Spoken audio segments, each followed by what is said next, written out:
بسم اللہ الرحمن الرحیم۔ السلام علیکم ناظرین، میں ہوں شہریار شوکت اور آپ دیکھ رہے ہیں میرا آفیشیل یوٹیوب چینل اور فیس بک پیج۔ آج بات ہوگی حق دو بلوچستان تحریک کے حوالے سے۔ مارچ ہوا جی، حق دو بلوچستان مارچ ہوا اور اس مارچ کو لیڈ کیا مولانا ہدایت الرحمان نے۔ مولانا ہدایت الرحمان کے دو تعارف ہیں۔ مولانا ہدایت الرحمان حق دو بلوچستان تحریک کے سربراہ بھی ہیں، مولانا ہدایت الرحمان رکن صوبائی اسمبلی بھی ہیں، اور مولانا ہدایت الرحمان جو ہے وہ بلوچستان میں جماعت اسلامی کے امیر بھی ہیں۔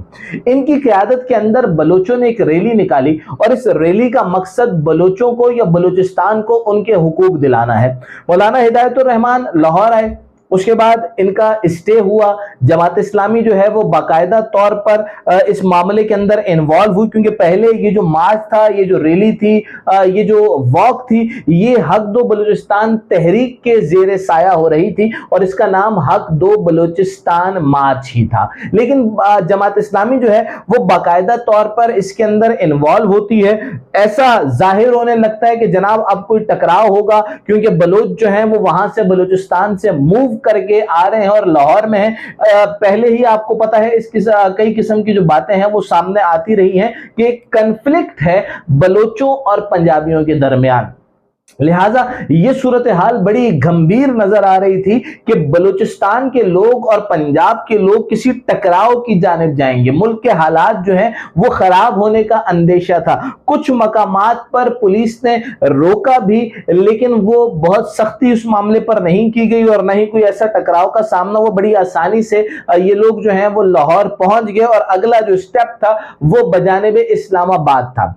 یہاں پر ایک بہت پازیٹیو بات یہ ہوتی ہے کہ مولانا ہدایت الرحمان جو بلوچستان کے لوگوں کے اس وقت سب سے بڑے نمائندے تصور کیے جاتے ہیں، جو بلوچستان کے لوگوں کے لیے آواز اٹھاتے ہیں، انہوں نے بڑا زبردست سٹیٹمنٹ دیا کہ پنجاب کے لوگوں نے بڑی محبت دی، اہلیان پنجاب نے بڑا زبردست استقبال کیا اور ہمیں بہت محبت دی۔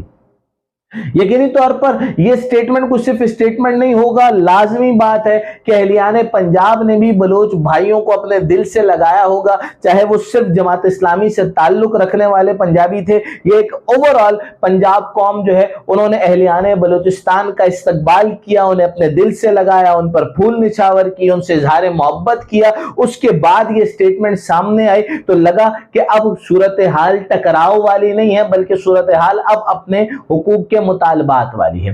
جماعت اسلامی جناب میں نے جیسے کہا کہ پہلے باقاعدہ طور پر اس میں انوالو ہوئی، حکومت کا ایک وفد آیا، حق دو بلوچستان مارچ کا وفد اور حکومت کا وفد یہ آپس میں بیٹھے اور اس کے بعد معاملات طے پا گئے۔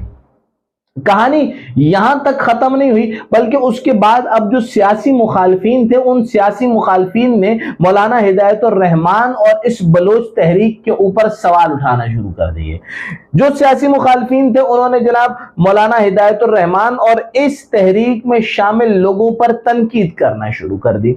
وہ لوگ پہلے بھی یہ کہتے رہے سوشل میڈیا کے اوپر کہ مولانا ہدایت الرحمان اسلام آباد جائیں گے تو کیا ہوگا۔ کچھ لوگ یہ کہتے رہے نہیں جناب یہ جائیں گے ہی نہیں، یہ تو صرف ایک نورہ کشتی ہے، یہ صرف لوگوں کو ایک دکھانے کے لیے کچھ باتیں کی جا رہی ہیں، صرف سیاسی پوائنٹ سکورنگ کی جا رہی ہے۔ لیکن جب یہ معاملہ یہاں پر ختم ہوا، رانا ثناء اللہ کی قیادت میں حکومت کا وفد آیا اور معاملات طے ہو گئے، تو یہ تنقید بڑھ گئی۔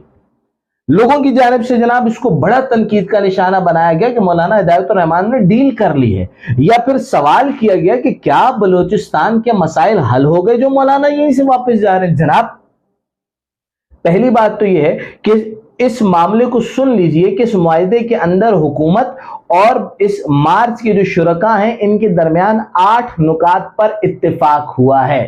یہ پہلا مرحلہ ہے مسائل کے حل کی جانب بڑھنے کے لیے۔ حکومت یہ کہہ رہی ہے کہ ہم بھی چاہتے ہیں کہ بلوچستان کی محرومیاں، بلوچستان کے مسائل، بلوچستان کے شکوے، بلوچستان کی شکایتیں، بلوچستان کے اعتراضات، بلوچستان کے غم، بلوچستان کا غصہ دور ہو۔ یہ حکومت بھی کہہ رہی ہے، اور اہلیان بلوچستان بھی اب وہ جو پرانا ٹیکسچر تھا، جو پرانا چہرہ تھا، جو پرانا آپ کے سامنے سین کریٹ کیا جا رہا، تو اس سے ہٹ کے کہہ رہے ہیں جناب ہم بھی مذاکرات چاہتے ہیں، ہم بھی مسائل کا حل چاہتے ہیں۔ اختلاف کیجئے، تنقید کیجئے۔ اس ملک کے اندر اب سیاست باقی ہی یہ رہ گئی ہے کہ ایک دوسرے کی پگڑی اتاری ہے، اس ملک کے اندر تو شاید اب سیاست رہ ہی یہ گئی ہے کہ دو گروہوں کو آپس میں لڑوائیے۔ اس ملک کے اندر تو شاید اب سیاست رہ ہی یہ گئی ہے کہ کوئی بھی گروہ اٹھ کر ریاست کے مخالف کھڑا ہو جائے۔ اس ملک کے اندر تو شاید سیاست رہ ہی یہ گئی ہے کہ کوئی بھی گروہ اٹھے اور اپنے ہی اداروں کے خلاف زہر اگلنا شروع کر دے اور اداروں اور عام عوام کے درمیان نفرت گھولنے کی کوشش کی جائے۔ لیکن اس سے ہٹ کر ہم کیوں نہ کریڈٹ دیں مولانا ہدایت الرحمان کو، جماعت اسلامی کو بھی، حق دو بلوچستان تحریک کو بھی، حق دو بلوچستان مارچ کے شرکا کو بھی، کہ انہوں نے بلوچستان کے ایک چہرہ بدلا۔ وہ آپ کے اور ہمارے ذہنوں کے اندر جو چہرہ جسے ڈالا جا رہا تھا کہ یہ صرف ہتھیار اور صرف باغی اور صرف بغاوت اور صرف ملک دشمن یا ملک مخالفت تحریکیں جو ہے وہ یہاں سے جنم لیتی ہیں، کتنے زبردست انداز میں اس سسٹم کو ہی بدلا اور ایک پیار کی، ایک محبت کی، ایک عقیدت کی، ایک اظہار کی، ایک جڑنے کی بات ہو گئی۔ کتنا زبردست انداز تھا مولانا ہدایت الرحمان کا کہ مذاکرات کے ٹیبل پر حکومت کو لے آئے، 8 نکات پر اتفاق کیا، ایک گملہ لاہور کا، اسلام آباد کا، پنجاب کا نہیں ٹوٹا، اور معاملات اب آگے بہتری کی جانب اللہ کی ذات سے پوری امید ہے انشاءاللہ بڑھیں گے۔ بلوچ ہمارے بھائی ہیں، پنجابی بھی ہمارے بھائی ہیں، بلوچ اور پنجابی ایک دوسرے کے بھائی ہیں، ہم سب پاکستانی ہیں۔